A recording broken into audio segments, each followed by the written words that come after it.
जी बिल्कुल, मैं इस वक्त लाहौर माल रोड पर मौजूद हूँ। आज जमात इस्लामी पंजाब की जानिब से लाहौर मोटरवे पर होने वाले वाक़या के ख़िलाफ़ और उसके अलावा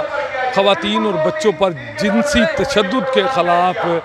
अवामी धरना और एहतजाज दिया गया और धरने के शुरा यहाँ पर मौजूद हैं। आपको बताते चलूँ कि अमीर जमात इस्लामी पाकिस्तान सराजुल हक साहब, नायब अमीर लियाकत बलोच, ज़िक्रुल्लाह मुजाहिद और दूसरे कायदीन जो हैं इस वक्त धरने के शुरा से खिताब कर रहे हैं और उनका ये मुतालबा है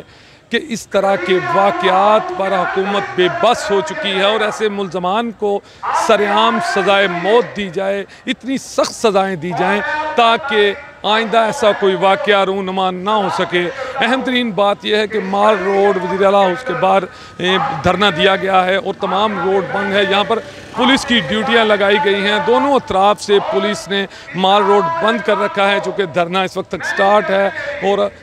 हज़ारों की तादाद में लोग हैं जो रोड पर बैठे हैं, जो सरापा एहतजाज हैं। उनका ये कहना है कि ऐसे वाक़यात जो हैं वो हमारे मुआशरे के मुंह पर तमाचा है। सिस्टम की जो ख़राबियाँ हैं उनको ठीक किया जाए, ऐसे मुल्ज़मान को पकड़ा जाए और उनको सरेआम सज़ाए मौत और सख्त सज़ाएँ दी जाएँ ताकि आइंदा ऐसा कोई वाक़या रूनुमा ना हो सके। अहम तरीन बात यह है कि अभी लियाकत बलोच साहब ने खिताब किया, उनका ये कहना था कि हुकूमत कोई भी हो लेकिन हर तरह से जराइम पर काबू पाना रियासत की ज़िम्मेदारी है। आवाम के जान माल की हिफाजत रियासत की ज़िम्मेदारी है, जिसमें रियासत जो है पूरी तरह नाकाम दिखाई दे रही है। अभी जमात इस्लामी पाकिस्तान सराजुल हक साहब यहाँ पर ख़िताब करेंगे और यहाँ पर पूरे पंजाब से आने वाले जो धरने में आने वाले शुरा हैं उनका भी यही कहना है कि किसी भी जगह पर ये वाक़या जो है ये सिस्टम के मुँह पर तमाचा है। जी